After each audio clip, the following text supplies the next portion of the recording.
안녕하세요. 강민영입니다. 오늘 낭독할 13번째 이야기는 지난 이야기의 연장선으로 쓴 글입니다. 제목은 삶의 경계를 넘어간 이들을 위한 노래입니다. 저는 안락사와 존엄사, 생명 연장을 거부하는 개인의 선택은 존중해야 한다고 생각합니다. 죽음을 선택하는 것은 같지만 그것과는 다른 죽음이 자살입니다. 보통 절망과 무기력, 불안과 공포, 허무와 이기심 등으로 자살을 선택합니다. 자살에 동조하고 감정적으로 접근하는 것은 아주 위험한 일이죠. 여기서 우울증과 노년의 생활고, 노환, 질병으로 인한 자살은 논외로 하고 싶습니다. 톨스토이가 안나 까레니나에서 행복한 가정은 모두 고만고만하지만 무릇 불행한 가정은 나름나름으로 불행하다 라고 말한 것처럼 자살에도 다양한 불행의 원인과 이유가 있을 것입니다. 오죽했으면 얼마나 힘들었으면 그랬을까 라고 사람들은 말합니다. 불쌍하죠. 그가 죽음을 생각하기까지 얼마나 많은 눈물을 흘리며 절망했을지 우리가 손 내밀지 못한 게 죄책감으로 남습니다. 그가 나와 지인이든 아니든 간에 자살 소식과 맞닥뜨리면 마음이 서늘해집니다. 하지만 그런 안타까움에 더해 배신감도 크게 다가옵니다. 살아가면서 수십 번 절망과 고독에 부딪혔을 때 흔히 생의 끝에 이르렀다고 생각하지만 그런 굴욕과 치욕을 가까스로 넘기면 또 살아갈 수 있습니다. 그래서 저는 자살한 사람보다 살아있는, 살아남은, 살고 싶어 질척거리는 독한 사람에게 더 마음이 갑니다.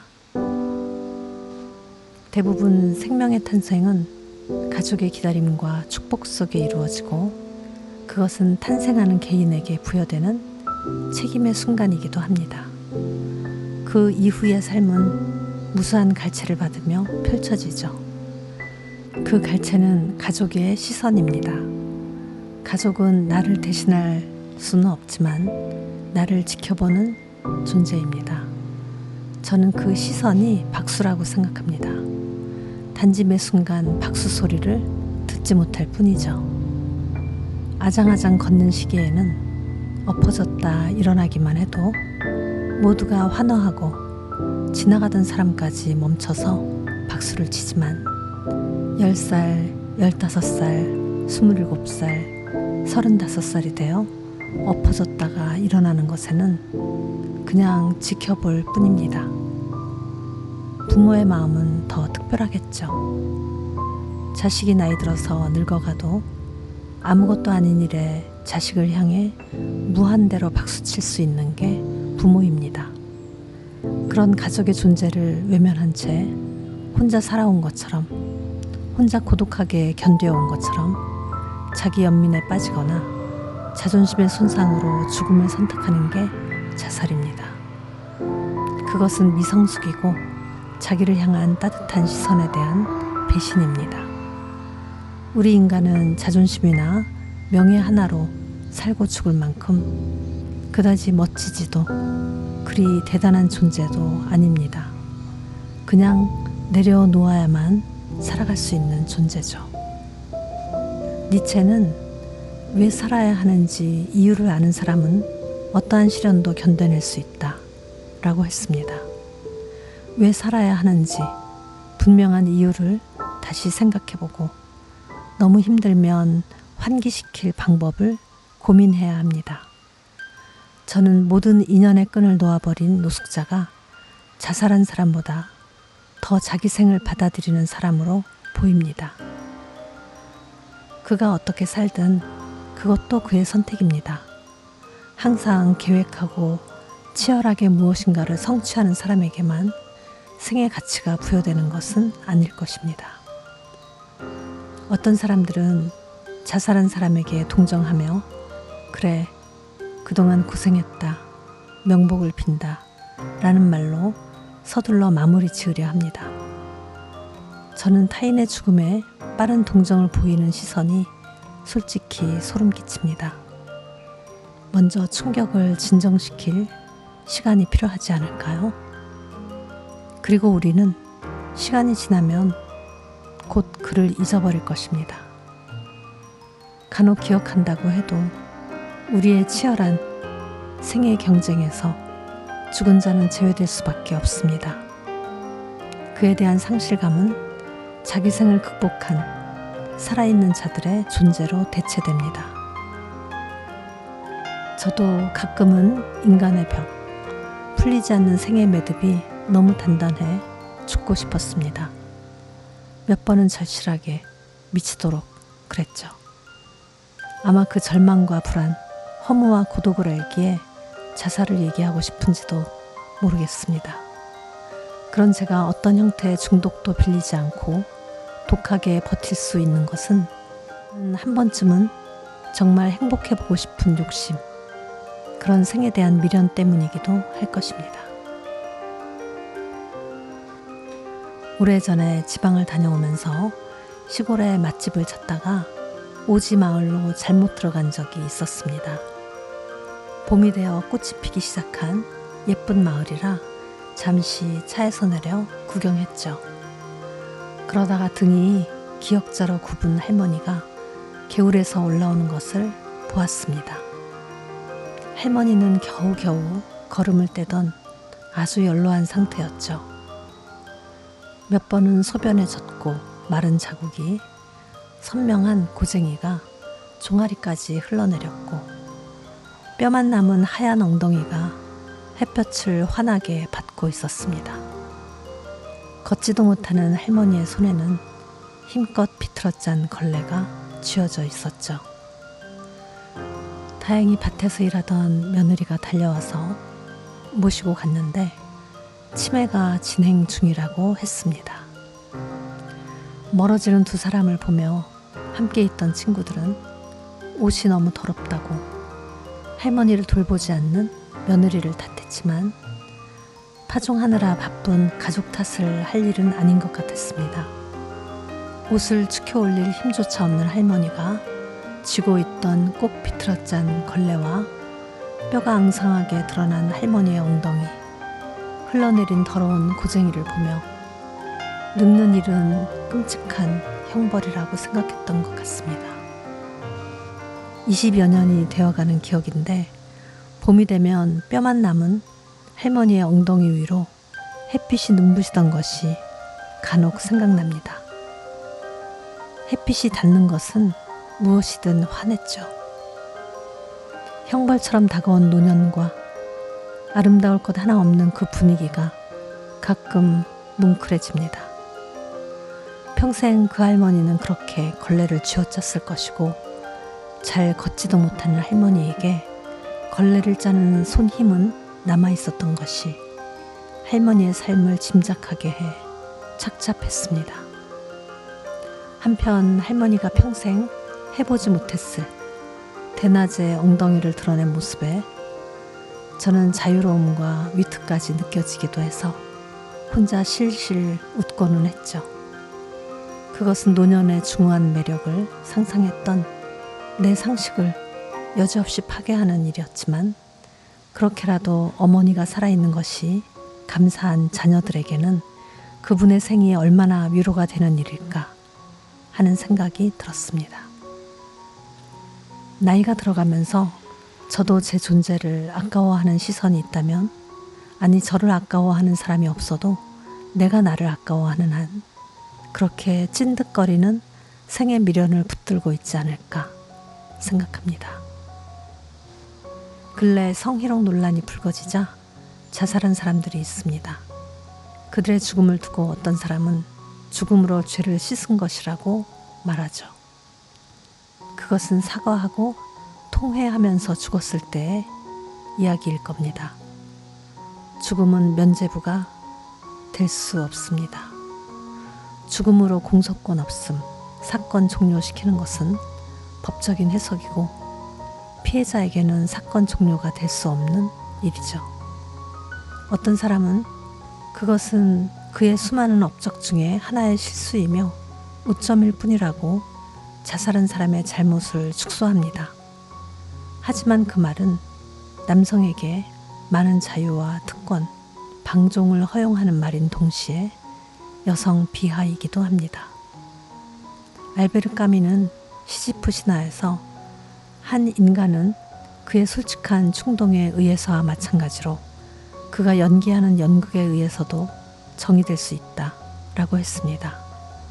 성희롱, 성폭력이라는 일부 사람들이 말하는 오점은 인간의 본질을 드러낸 것이므로 그것으로도 한 사람을 정의할 수 있다고 저는 생각합니다. 우리 대부분 나의 삶, 나의 존재가 가족과 타인에게 어떤 영향을 미칠지 생각하며 살아가듯이 죽음에 대한 태도 역시 마찬가지일 것입니다. 유감스럽게도 자살하는 사람은 자기의 결정이 만들어갈 파장보다는 죽음으로 자기의 치욕이 끝나는 것에 집중합니다. 하지만 피해자들에게 가해자의 죽음까지는 필요하지 않습니다. 가해자가 추락을 겪으면서 뉘우치는 모습, 진실한 사과, 그에 따른 처벌, 그것만이 피해자가 보고 싶은 사죄의 모습일 것입니다. 한 여배우가 여러 사람에 의해 끝없이 이어지는 강간을 견디다 못해 결국 자살했습니다. 어떤 사람들은 그녀의 자살과 성폭행자의 자살을 단지 죽음이라는 이유로 동일 선상에 놓고 이해하려고 합니다. 둘 다 불쌍하고 억울하며 슬프고 안타깝게 생각하는 것입니다.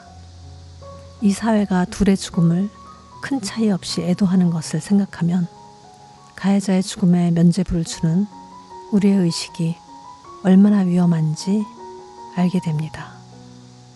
가해자의 죽음에 서둘러 술잔을 올리고 조의를 표하며 잘못을 덮어주는 사람이 세월호가 침몰한 뒤에 촛불 시위에서 불의에 분개하던 그 정의로운 마음인지 정말 궁금합니다. 안타까운 자살은 세월호 사건의 책임을 통감하며 자살한 교감 선생님과 같은 경우이지 죄를 죽음으로 지우려거나 은폐한 사람에 대한 것은 아닐 것입니다. 사과도 진지한 용서도 구하지 않은 자살은 상처받은 피해자와 우리 모두에게 모욕을 준 이기적인 죽음입니다. 그런 면에서 저는 법적인 처벌을 받고 교도소에서 대가를 치르고 있는 전직 정치인들이 더 믿을만하다고 느낍니다. 그들의 뉘우침의 정도와는 상관없습니다. 적어도 그들은 싸우기 전에 백기를 들고 이 땅에서 사라진 것이 아니라 살아서 사람들의 야유와 질타를 견디고 있기 때문이죠. 톨스토이는 안나 까레리나에서 생의 절망과 공포를 대하는 자세에 대해 이렇게 말합니다. 이것은 진실이 아니었을 뿐만 아니라 결코 굴복해서는 안 될 사악하고 역겨운 어떤 힘의 잔혹한 조롱이었다. 이런 힘에서 벗어나야 했다. 벗어나는 것은 각자의 손에 달려 있었다. 이렇게 악에 얽매여 있는 자신을 끝내야 했다. 그 유일한 수단은 바로 죽음이었다. 그리하여 행복한 가정을 가진 건전한 인물이었던 레비는 몇 차례 자살을 하려는 생각을 품게 되었다. 그는 목을 매게 될까봐 밧줄을 숨겨놓았고 혹시라도 총으로 자살을 하게 될까봐 총을 가지고 다니기를 두려워했다. 그러나 레비는 총을 쏘지도 목을 매지도 않았다.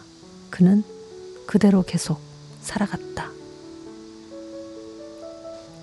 톨스토이는 삶의 마지막 순간까지 붉고 하얀 정사각형의 공포를 떨쳐버릴 수 없었음에도 총을 쏘지도 목을 매지도 않았고 레빈처럼 그대로 계속 살아갔습니다. 이렇게 늙어서 자기 생을 다하고 죽는 것, 그것이 자기 극복의 완성이 아닐까 생각합니다. 이제는 저도 점점 살아갈 날이 단축되는 것을 인지할 때마다 삶에 대한 미련이 조금씩 자라납니다. 젊을 때는 죽음이라는 단어를 쉽게 입에 올렸죠. 죽음이 막연했기에 끌어당긴 것 같습니다. 나이가 들어가니 죽음이라는 단어조차 쉽게 입에 올리지 못하겠습니다. 이제 죽음은 너무 가까이 다가와 있어 현실이 될까 두려운 것입니다. 살아있는 사람의 모습, 그것은 온갖 굴욕과 치욕을 견딘 결정체입니다. 지금 살아있는 노인이 얼마나 더럽고 추레하든 그는 결코 하찮은 사람이 아닙니다. 어떤 형태로든 그는 그 나이까지 살아남아 자기 생명에 대한 책임을 고스란히 이행했기 때문입니다. 이 글은 어떻게든 우리가 살아야 한다는 의도를 갖고 쓴 글이지만 삶에는 정답이 없습니다. 각자 자기의 방식이 있으며 그것에 대한 우리의 반응이 긍정과 부정으로 나뉠 뿐이죠. 하지만 그것조차 우리의 생각은 중요하지 않을 것입니다. 어쩌면 누군가의 죽음을 놓고 이렇게 옳고 그름을 얘기하거나 판단한다는 것 자체가 무의미하며 무례하기도 할 것입니다. 하지만 한 가지 확실한 것이 있습니다. 죽음을 받아들이는 태도가 삶의 태도라는 것입니다. 그래서 어떤 사람은 치욕을 견디고 어떤 사람은 못 견디는 것이죠. 알베르 까뮈는 여행일기에서 한 나라를 아는 한 가지 방법은 그 나라에서 사람들이 어떻게 죽는지를 알아보는 것이다 라고 했습니다. 절대 공감하는 말입니다.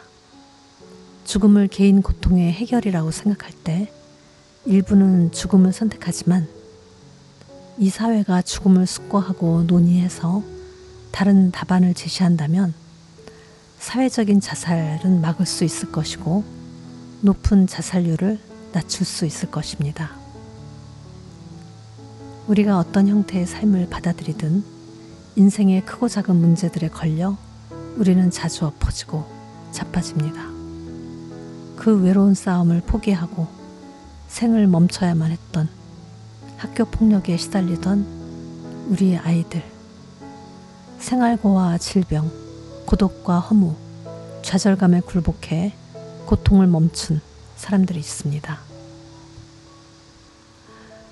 억울하게 이른 죽음을 선택한 모든 자살한 사람들의 아깝고도 불운한 생을 위해 이 글로 씻김굿을 대신하고 싶습니다. 그들 모두 고통에서 벗어나 눈물 없는 세상에서 이제는 진정 행복했으면 좋겠습니다. 오늘 낭독한 글은 어떠셨어요? 지난 글의 연장선에서 다루고 싶었던 내용입니다. 높은 자살률과 속수무책으로 사라지는 소중한 생이 너무나 안타까웠습니다. 생과 사, 그 위태로운 경계선에서 아슬아슬하게 줄타기하며 가까스로 살아있는 사람들도 의외로 많습니다. 그래서 레프 톨스토이, 알베르 카미, 조지 오웰과 같은 많은 작가들은 근원적인 생과 죽음을 다룬 글을 썼죠. 우리에게는 무거움을 위트로 날려버리는 순간순간도 필요하고 우리를 짓누르는 묵직한 것들을 소환해서 깊이 고민하는 시간도 필요합니다. 우리의 사랑하는 사람들을 놓치지 않게 오늘은 우리 곁에 있는 소중한 삶을 위해 조금 더 따뜻해져야겠습니다.